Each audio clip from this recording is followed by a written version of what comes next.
Hola a todos, bienvenidos nuevamente. Bueno, nos volvemos a encontrar en este curso avanzando en los tipos de diseños epidemiológicos y bueno, y hoy a través de esta presentación vamos a estar abordando los estudios de casos y controles. Recordarán de otras presentaciones y lo han venido abordando a lo largo del curso, la clasificación de los estudios epidemiológicos a grandes rasgos que puede hacerse en base a si existe control del factor que se estudia por parte del investigador, desde lo cual tenemos las dos grandes ramas de estudios que son los experimentales o los observacionales.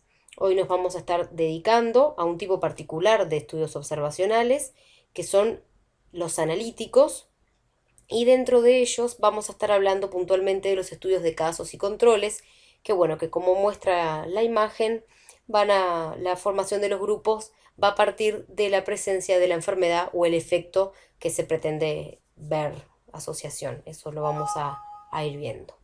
Disculpen el cartel, ahí está. Bueno, proseguimos y entonces podemos decir que los estudios analíticos, como recién mencionamos, son estudios de tipo observacional porque no hay modificación ni control del factor de estudio por parte del investigador. Son estudios que admiten un grupo de comparación, que ahora vamos a ver qué tipo de comparación y cómo se realiza, y que bueno, y que miden asociación entre variables, que ahora también veremos más en detalle. Definición de estos estudios. A grandes rasgos podemos decir que son aquellos estudios que valoran asociación entre enfermedad o un evento en particular y la exposición a un factor en particular, y lo realizan mediante la comparación de dos grupos de individuos.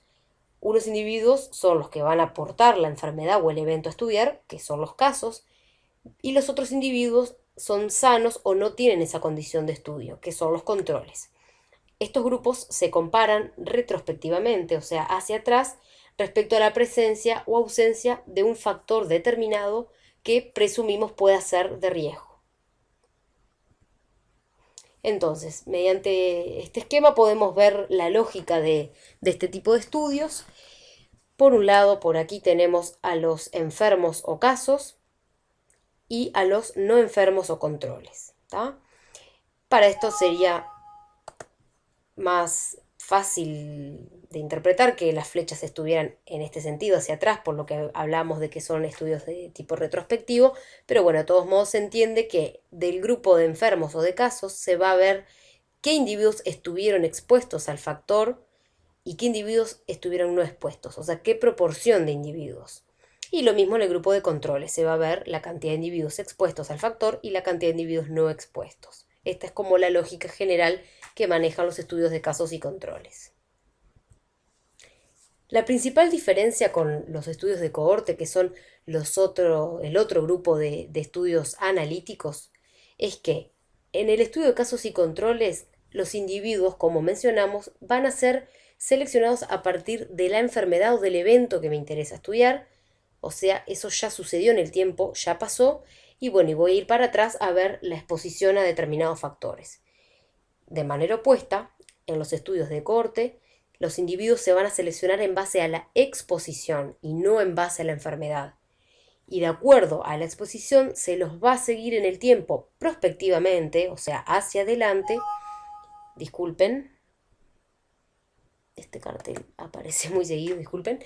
Decíamos que la exposición, a partir de la exposición, los individuos se van a estudiar prospectivamente hacia adelante y se va a ver si la enfermedad se desarrolla. Esa es la gran diferencia y es muy importante que tengamos en cuenta esto para saber de qué tipo de estudios estamos hablando cuando hablamos de estudios analíticos. Bueno, ahora vamos a revisar las características de este tipo de estudios. Bueno, como dijimos, el gran corolario de estos estudios es el asumir que de existir una asociación entre el presunto factor de riesgo y la enfermedad o evento que estoy estudiando, es esperable que la proporción de personas que tienen ese factor de riesgo hasta este momento sin probar va a ser mayor que en el grupo de casos. Por otro lado, el investigador es el que fija el número de eventos o de casos a estudiar, así como el número de controles contra los que va a comparar y los va a incluir como población de comparación. Por otro lado, es importante tener en cuenta que al ser estudios retrospectivos, no es posible tener con certeza absoluta una relación de causalidad. Recordarán cuando hablábamos de estudios transversales que al medir a la misma vez la exposición y el evento no podíamos determinar causalidad. Bueno, aquí pasa algo similar, si bien este no es un estudio de tipo transversal, como es retrospectivo, no puedo determinar qué es lo que sucedió primero, si el factor de exposición o la enfermedad. Entonces no podemos hacer causalidad absoluta. Por otro lado, estos estudios se basan y utilizan la información de sistemas que guardan la información de población en tiempos cortos. Entonces es fácil de estudiar, sobre todo para periodos cortos del tiempo. Esto constituye una ventaja que, bueno, al final de la presentación vamos a ver un poco más acerca de las ventajas de estos estudios. Bueno, este esquema es muy similar al que vimos, pero bueno, ilustra un poquito más el concepto de lo que asumen estos estudios, que es lo que estábamos viendo. En esta gráfica, esta sería la línea temporal, el tiempo. Supongamos que aquí inicia el estudio, donde está marcado. Y bueno, y tenemos a los casos, al grupo de casos y al grupo de controles. El sentido de la investigación y de las indagaciones, como vemos en este esquema, es hacia atrás, o sea, retrospectivo. Y bueno, esto ilustra lo que asumimos con estos estudios, o sea, que en el grupo de casos va a haber más individuos con la exposición al factor que sin la exposición. Y por el contrario, los controles van a tener una menor proporción de individuos expuestos y una mayor proporción de individuos no expuestos. Esto sería lo que nos permitiría afirmar que un determinado factor podría ser de riesgo utilizando un estudio de casos y controles. Es por esta, lo explica este esquema, es por por esto que se asume.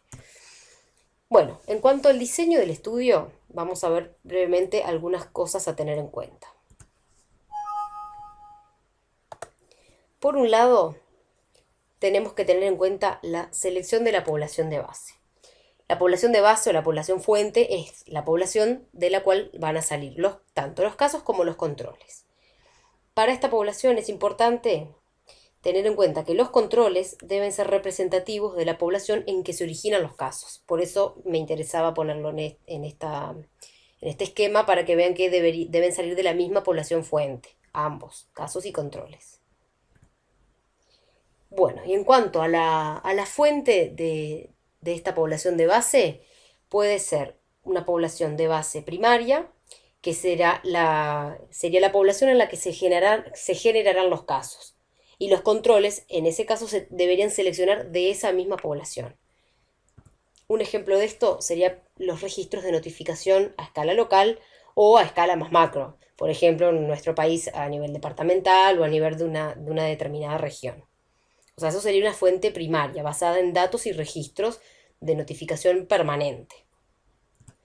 Por otro lado, una fuente de población base secundaria sería aquella en la que, en primer lugar, se establecen los casos y luego se intenta identificar la población en la que se han generado esos casos.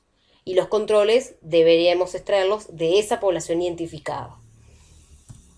Esto que suena un poco confuso al decirlo, es simplemente, por ejemplo, la población de un determinado hospital. O sea, yo establezco los casos que es para la enfermedad que quiero estudiar en el hospital y de esa misma población del hospital voy a identificar los controles y los voy a extraer de esa misma población.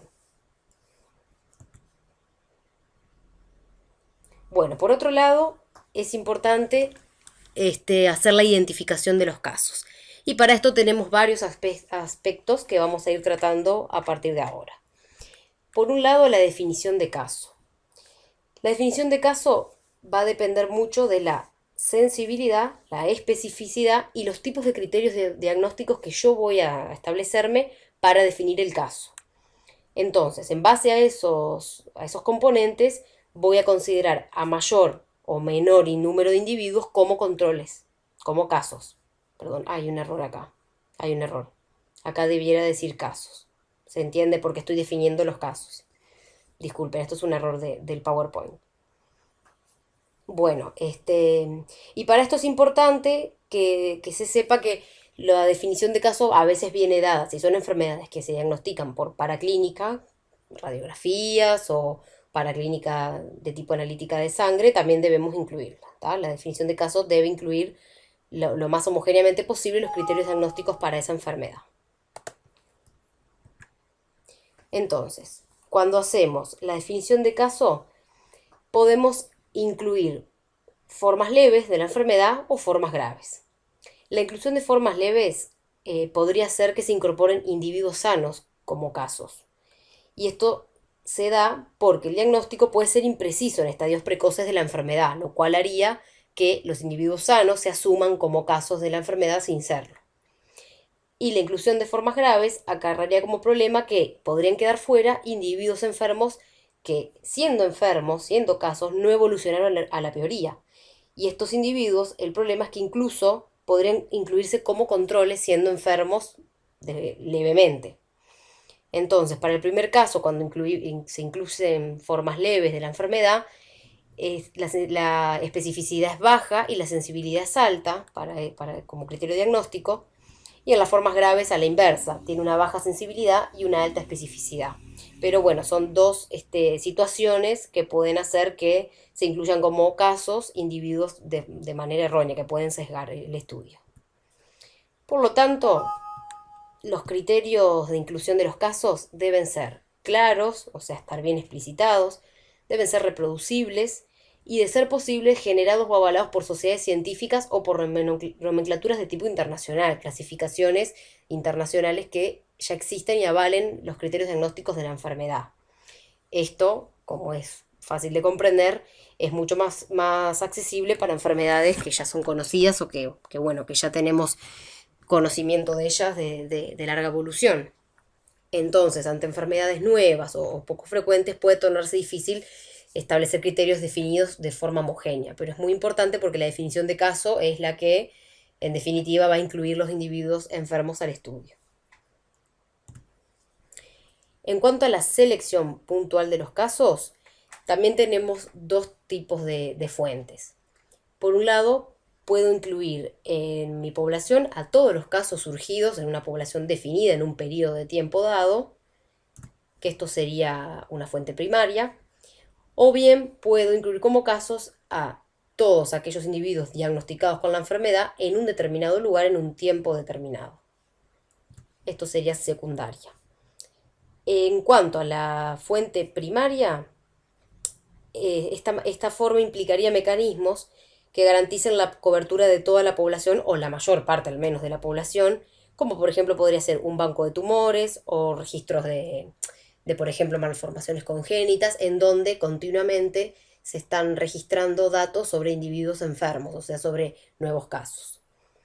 Y en cuanto a la fuente secundaria, sí, ofrece mayor facilidad logística y bueno, y ofrecería en principio un menor costo, pero bueno, tiene el inconveniente de que la población que se asiste en un determinado lugar, en un determinado hospital, policlínica o en un determinado centro, puede no ser representativa de la población general y bueno, por distintos motivos, ¿verdad? Entonces ese sería como un inconveniente de las fuentes secundarias. En cuanto a la validez de la selección de los casos, a veces puede ser práctico y útil incluso no incluir todos los casos que se producen dentro de la población, sobre todo cuando la enfermedad es frecuente en la población. Entonces, en ese caso, podría ser útil hacer una muestra, o sea, realizar un muestreo de esa población y, bueno, y quedarme con un número de casos más convenientes y más fáciles de manipular. Sin embargo, esto no siempre es así. Se puede, si la enfermedad no es muy frecuente, bueno, me puedo quedar con los casos totales que tenga. Y de hecho, en las enfermedades poco frecuentes es lo que se hace. Se trabaja sobre la población total. Y por otro lado, puede prescindirse de una representatividad total de los casos en función de alguna característica de interés, como puede ser puntualmente la raza, la edad, etcétera. Alguna característica de esos casos que a mí particularmente me interese estudiarlas puntualmente. Esto en cuanto a la validez de la selección de los casos. Luego tenemos dos tipos de casos que es la condición de estos casos. si son incidentes o si son prevalentes. Como sabrán, los casos incidentes son los nuevos casos diagnosticados y los casos prevalentes son los casos que ya tienen la enfermedad desde hace un tiempo. Entonces, para este tipo de estudios se recomienda el uso de casos incidentes y vivos al momento de la realización del estudio, al momento de que uno, como investigador, los entrevista. Y esto se explica por varias razones. Por un lado, porque los casos incidentes recuerdan mejor la exposición, porque bueno, al ser casos relativamente nuevos de la enfermedad, recuerdan mayormente en el tiempo pasado próximo, hablando mal y pronto, de las exposiciones que tuvieron. Por otro lado, porque el uso de casos incidentes hace menos probable que los individuos modifiquen el factor de exposición que estoy midiendo.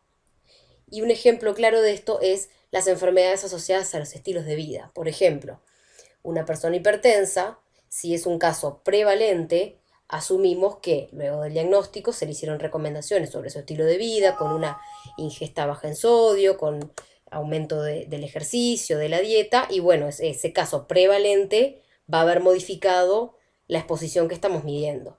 En cambio, los casos incidentes, al tener diagnóstico hace menor tiempo, todavía tenemos la posibilidad de que no haya modificado esos casos. Por eso sería mejor el uso de los casos incidentes.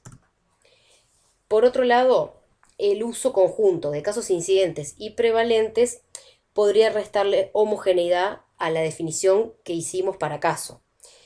Y esto sería porque las pruebas diagnósticas y los criterios diagnósticos pueden cambiar a lo largo del tiempo. Entonces, la prueba que usé para un caso prevalente en un tiempo dado quizá no es la que hoy estoy usando para este caso incidente. Entonces se recomienda usar un solo tipo de población y bueno, de casos, perdón, y ya vimos que los incidentes tienen mayores ventajas. Por otro lado, pueden existir factores de supervivencia en los casos prevalentes que pueden ser interpretados como causales de las enfermedades, porque los factores que hacen que estos individuos sobrevivan, los prevalentes que sobrevivan con la enfermedad, van a estar más presentes en los casos que los controles, por supuesto. Entonces pueden asociarse estos factores de supervivencia como causales de la enfermedad cuando en realidad están haciendo que el individuo sobreviva, o sea, tenga supervivencia. Bueno, en cuanto a la selección de los controles deben reunir una serie de características. Por un lado, deben ser representativos del nivel de exposición en la población, o sea, debemos tratar de que la exposición sea lo más homogénea posible en la población de base donde yo selecciono los controles. Deben aplicarse los mismos criterios de inclusión y exclusión que se utilizaron para los casos, a los controles de igual manera. Si un control por alguna razón tiene mayor o menor probabilidad de estar expuesto al factor presunto de riesgo, el estudio estará sesgado porque ya partimos de una mayor o menor probabilidad de exposición. Y eso, bueno, va a alterar los resultados. Y bueno, y por otro lado, si los casos recuerdan la enfermedad de manera sesgada o particularmente la recuerdan más, hay que elegir controles que también tengan antecedentes sesgantes, entre comillas. Y esto lo ilustramos con un ejemplo. Si pensamos en un estudio sobre espina bífida, las madres de hijos con espina bífida van a recordar mucho mejor las exposiciones previas que las madres de hijos sanos. Porque estas madres tuvieron un hijo con una anomalía congénita y bueno, van a recordar mucho más lo que sucedió durante su embarazo. Entonces, en este caso sería útil elegir como controles a las madres de niños con otra anomalía genética, que bueno, no sea espina bífida, pero que sí tenga una anomalía genética congénita, debí decir en vez de genética, disculpen, porque así el antecedente sesgante de esa madre va a equipararse a los antecedentes, a la mayor probabilidad de recuerdo del factor de exposición de las madres de niños con espina bífida. Entonces sería como equiparar. Si nosotros equiparáramos con las madres de niños sanos, sin duda estaríamos afectando la calidad del control. Bueno, las fuentes de los controles, como venimos viendo, también pueden ser primarias o secundarias. En el caso de la fuente primaria, sería útil únicamente si los casos son representativos de la mayoría de los casos que aparecen en la población. O sea, si los controles representan en la mayoría de los casos, en ese caso podría ser útil. En este caso, los casos y controles serían de carácter poblacional. La desventaja que tienen es la menor colaboración de los casos, de los controles poblacionales respecto a los controles hospitalizados. Y esto se ha visto que hay un 60 a 70% de colaboración en los controles poblacionales versus un 90-95% de los controles hospitalizados. Los controles hospitalizados están más dispuestos a colaborar en la entrevista y bueno, esto puede ser atribuido a distintos factores, pero se ha visto que los controles poblacionales tienen menos colaboración. En cuanto a la fuente de controles secundaria, bueno, como ya hemos visto, para las fuentes secundarias la selección va a ser más fácil de realizar y va a insumir menos costo. La desventaja es que asumimos que la población de base de un determinado centro, de un determinado hospital, de una determinada policlínica, sería aquel grupo de personas que eventualmente se referirían a ese centro si tuvieran la enfermedad, quizá con un criterio de accesibilidad geográfica o de referencia geográfica. Por lo tanto, si tomamos una muestra aleatoria de la población general, probablemente sea distinta a una muestra aleatoria de la población de base. O sea, hay personas que por alguna razón se envían a hospitales de referencia o hospitales distintos fuera del área geográfica habitual. Y esto, bueno, en algunos casos podría ser una causa de mala interpretación de los controles, de mala selección de los controles.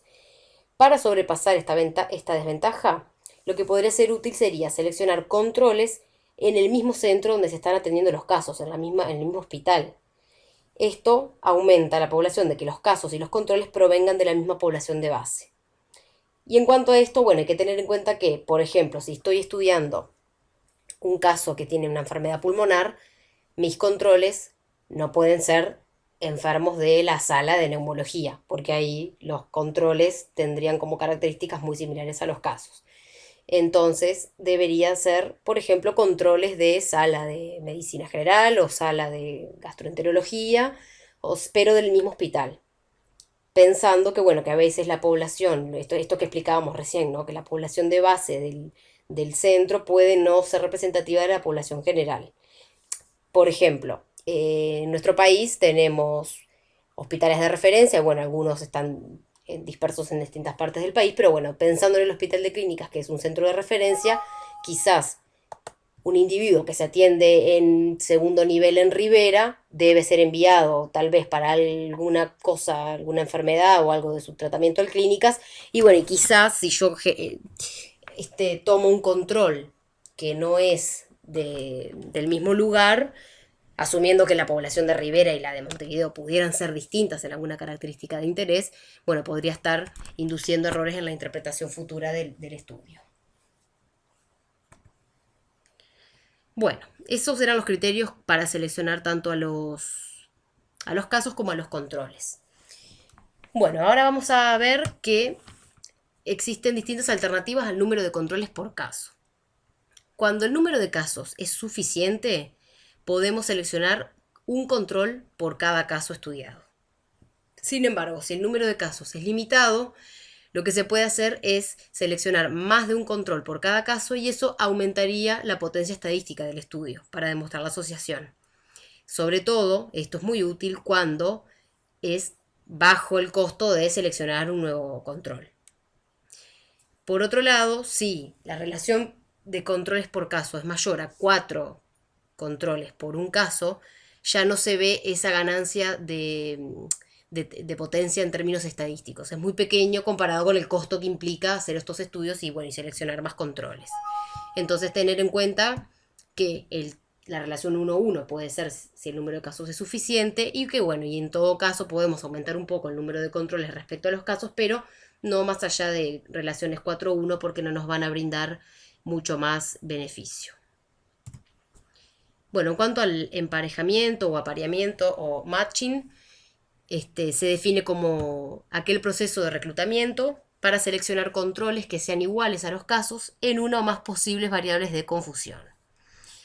Esto implica que estas variables confundentes deben ser de gran importancia para el sesgo, o sea, para inducir interpretaciones erróneas, y deben estar ampliamente aceptadas como factores de riesgo, porque una vez que yo las apareo, con otra variable, ya no puedo estimar su efecto sobre la enfermedad. Entonces, por ejemplo, cuando tengo un estudio sobre hipertensión y quiero ver determinada variable nueva, bueno, si quiero aparear a los obesos en los controles y a los obesos en los casos, lo puedo hacer, porque bueno, asumimos que ya hay estudios que prueban que la obesidad es un factor de riesgo para la hipertensión. Entonces eso lo puedo hacer para disminuir las variables de confusión que podrían estar en juego en la interpretación posterior del estudio. Bueno, ahora vamos a ver el análisis de los datos que podemos hacer a través de estos estudios de casos y controles. Entonces, por un lado, tenemos que ver la magnitud de la asociación. Y para esto se utiliza esta medida estadística que es el odds ratio. Habrán visto en el video de la doctora Vitar de casos de cohortes que para este tipo de estudios se utiliza el riesgo relativo. Bueno, en este caso no se puede utilizar riesgo relativo porque como yo estoy haciendo un estudio retrospectivo, no puedo realizar incidencia ni puedo determinar el riesgo directamente en este tipo de diseños. Entonces utilizamos esta medida que es el odds ratio. También se le llama razón de probabilidades, razón de momios o razón de productos cruzados. Son sinónimos que tal vez habrán visto.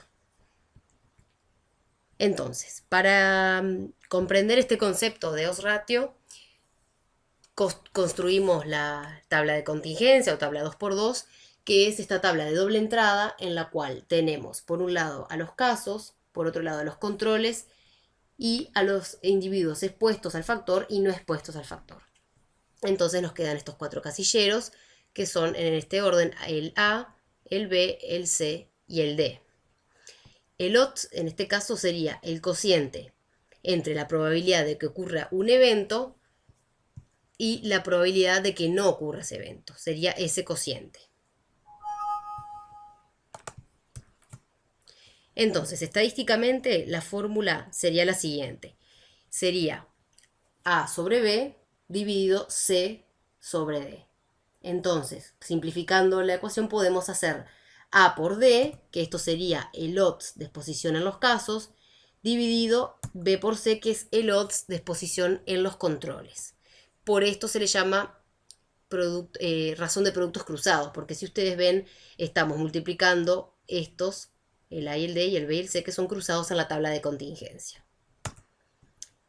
Entonces, supongamos que ustedes realizan la tabla de contingencia, que hacen esa multiplicación de productos cruzados y el valor que les va a dar va a ser un número de odds radio mayor a 1, puede ser un número menor a 1 o puede ser igual a 1. ¿Cómo se interpreta esta información? Para el caso de los OR mayor a 1, se dice que la asociación es positiva, es decir, la presencia del factor se asocia a mayor ocurrencia del evento, o sea que es considerado un factor de riesgo. Si el OR, por el contrario, es menor a 1, decimos que la asociación es negativa, es decir, la presencia del factor no se asocia con mayor ocurrencia del evento. Entonces, al no asociarse, podemos considerarlo como un factor de protección. Si el OR es igual a 1, no hay asociación entre las variables. Esto significa que la cantidad de veces que ocurre el evento va a ser la misma con o sin la presencia del factor, o sea que hablaríamos de una relación 1 a 1. Sin embargo, aunque tengamos el valor del OR y asumamos que hay una asociación y que determinada exposición es un factor de protección o es un factor de riesgo, necesitamos necesariamente conocer la precisión de la asociación. Y para esto utilizamos el valor del intervalo de confianza, porque el odds radio es simplemente una estimación puntual de la asociación de un determinado factor con una enfermedad. Entonces, lo que necesitamos realmente es calcular una medida de variabilidad de esa estimación, o sea, construir el intervalo de confianza para ese valor de OR. El intervalo de confianza va a ser un indicador de la precisión de la estimación, como ilustra la diapositiva. Cuanto más amplio sea ese intervalo de confianza, menor va a ser la precisión de la estimación, o sea que cuanto el intervalo sea más chico, mayor precisión. Si el intervalo de confianza al 95%, que es lo que se asume en la mayoría de los casos, no incluye el valor nulo, o sea, no pasa por el 1, el valor de OR no pasa por el 1, se dice que puede rechazarse la hipótesis nula de no asociación. Entonces podríamos decir que la asociación es significativa. Entonces, para esto tenemos esta tabla que nos va a ayudar a interpretar la información. Por un lado tenemos el valor de OR, que como vimos puede ser igual a 1, puede ser mayor de 1 o puede ser menor a 1. Cuando el OR es igual a 1, ya vimos que no hay asociación. Sin embargo, nos puede dar mayor a 1 y ahí tenemos que ver qué valor de límite inferior y superior tiene nuestro intervalo de confianza para ese OR. Si el OR es mayor a 1 y el intervalo de confianza, el límite inferior es mayor a 1 y el superior también es mayor a 1, podemos decir que la asociación es de tipo significativo, o sea que ese factor es un factor de riesgo. Sin embargo, si es mayor de 1 en esta tercera fila, pero el intervalo de confianza, el límite inferior es menor a 1 y el superior es mayor a 1, decimos que entre estos dos valores está el 1, está el OR igual a 1. Entonces es una asociación de tipo no significativa. Cuando el valor de odds ratio es menor a 1, puede suceder lo mismo, que ambos límites de los intervalos de confianza sean también menor a 1, como es el caso de la segunda columna, o que el límite inferior sea menor de 1, pero el superior sea mayor a 1, en cuyo caso la asociación sería no significativa, que es este último caso. Entonces, resumiendo, el OR me sirve para saber si hay asociación y si se puede considerar a esa exposición como un factor de riesgo o un factor de protección, y me dice cuántas veces más probable es esa asociación, pero yo necesito interpretarlo a la luz del intervalo de confianza, por esto que explicamos. Entonces vamos a ilustrar todo lo anterior con un ejemplo. Dice así: un estudio pretende investigar la posible asociación entre la probabilidad de padecer cáncer gástrico y el consumo de alcohol. Para ello, se analiza una muestra aleatoria de 200 pacientes, observándose los siguientes resultados, que son esos que tenemos en la tabla. Entonces, tenemos a los casos, o sea, los pacientes con cáncer gástrico, a los controles, que son pacientes sin cáncer gástrico, y los cruzamos con los individuos que toman alcohol y con los individuos que no toman alcohol, ¿tá? Y encontramos estos valores totales en ambas columnas, para un total de individuos de 200. Entonces, si calculamos el OR, como dijimos que son productos cruzados, vamos a multiplicar A por D, que sería 63 por 39, y lo vamos a dividir entre el producto de B por D, o sea, 61 dividido 37, que es esto que está ilustrado en esta primera parte de la ecuación. Eso me da 1,08. Entonces, interpretando esta información, yo podría asumir a grandes rasgos que, por ser mayor de 1, el consumo de alcohol implica un factor de riesgo para el cáncer gástrico, y lo hace una vez más, o sea, 1,08 veces más, que es lo mismo, es casi lo mismo que decir una vez más. Pero sin embargo, si vemos los límites del intervalo de confianza para el 95% de este estudio, vamos a encontrar que están entre 0,61 y 1,93. El cálculo de estos límites también se hace en base al OR, y quizás han visto algo en la presentación de la doctora Vitar, por eso yo no he entrado en eso, pero los límites para este estudio están entre 0,61 y 1,93.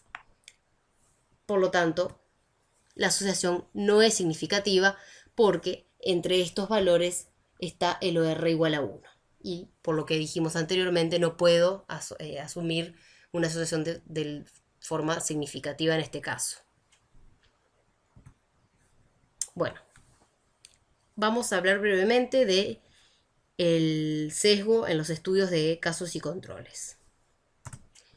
Y para eso quise ilustrar el concepto con esta tabla, que lo que hace es dar estrategias para minimizar los sesgos en los estudios de casos y controles. Como ustedes saben, habrán visto en otras presentaciones, el sesgo es un error sistemático que, bueno, que puede inducir a errores de interpretación de los estudios. Entonces, para los estudios de casos y controles, las estrategias serían las siguientes. Por un lado, se debe intentar hacer una definición explícita de la población base de los casos, que esto es lo que hablábamos al principio. Por otro lado, si la serie de casos se puede unir a una población fuente identificable, se puede seleccionar un grupo control válido mediante muestreo aleatorio, que esto vimos que no era siempre necesario, pero que bueno, de hacerse debe ser aleatorizado. Si se usan controles hospitalarios, las enfermedades de los controles deberían estar sujetas a los mismos mecanismos o procedimientos de detección que la enfermedad de interés y no deben relacionarse con la exposición de interés. Esto, bueno, también fue abordado. En los estudios de base poblacional, se debe conseguir una indagación completa de todos los casos. Esto puede ser facilitado por una definición apropiada de la enfermedad, por una detección de casos activa y uso de múltiples fuentes, y restringiendo la población base a aquellos presumiblemente cubiertos por los procedimientos y sistemas habituales de evaluación. Por otro lado, se pueden aplicar criterios de elegibilidad adicionales a fin de mejorar la calidad de la información y prevenir el sesgo de participación. También se puede utilizar métodos aptos para obtener información, incluyendo cuestionarios, que eso es importante al recabar la información. La evaluación a ciegas es mejor para asegurar la comparación de información entre casos y controles. Y esto, bueno, como verán después en otros diseños, siempre disminuye los sesgos por parte del observador. A los sujetos y a los entrevistadores no se les debe informar sobre la hipótesis del estudio. La verificación del diagnóstico debe hacerse ciegamente. Que bueno, que esto va un poco de la mano con el punto anterior. Y bueno, y que es preciso obtener altas tasas de respuesta en casos y controles, que esto veíamos que bueno, que eligiendo algún tipo de las fuentes teníamos más inconvenientes, sobre todo con las fuentes poblacionales o primarias. Bueno, y por último, hemos visto las características de los estudios, cómo se seleccionan los casos, cómo se seleccionan los controles, hemos visto cómo se analiza la información de estos estudios y bueno, vamos a ver brevemente las ventajas y desventajas de los estudios de casos y controles. Como ventajas, son más rápidos de realizar y de menor costo que los estudios de cohortes, que son su contraparte. Son apropiados para enfermedades con periodos de latencia largos, en cuyo caso los periodos de cohorte estarían muchísimo tiempo, insumirían muchísimo tiempo de estudio activo para ver la ocurrencia de la enfermedad. Se pueden estudiar simultáneamente muchos factores de riesgo a la vez para una misma enfermedad. Son particularmente apropiados para estudiar factores de riesgo de enfermedades poco frecuentes, por esto que decíamos que definiendo a los casos ya podemos incluirlos al estudio. Y bueno, y que en caso de realizar muestreo, los tamaños muestrales van a ser menores que los estudios de cohorte, y lo cual implica menor número de individuos y bueno, mayor rapidez en el seguimiento y menor costo. Las desventajas, esto que veíamos un poco al principio, que no involucran una secuencia temporal, por lo tanto, la causalidad no puede establecerse. Por otro lado, que ser un caso puede reflejar supervivencia en lugar de morbilidad, que esto lo vimos cuando hablamos de que los factores de supervivencia pueden asumirse como causales de la enfermedad y no como factores de supervivencia, que es lo que son. Estos estudios también pueden investigar solamente un evento o enfermedad, si bien pueden estudiar simultáneamente muchos factores de riesgo, pueden estudiar una sola enfermedad, que al contrario de los estudios de cohorte, en los cuales partiendo del factor de riesgo puedo ver varios eventos que suceden o varias enfermedades. No proveen estimaciones válidas de riesgo dentro de cada grupo de exposición, o sea, solo permiten estimar la asociación entre exposición y enfermedad a través del OR, que bueno, que es lo que vimos. Y bueno, y son estudios que son más propensos a problemas de sesgos, por eso es importante ver las recomendaciones que vimos previamente. Bueno, eso es todo, espero que les haya servido y bueno, cualquier duda nos vemos por el foro de EVA. Muchas gracias a todos.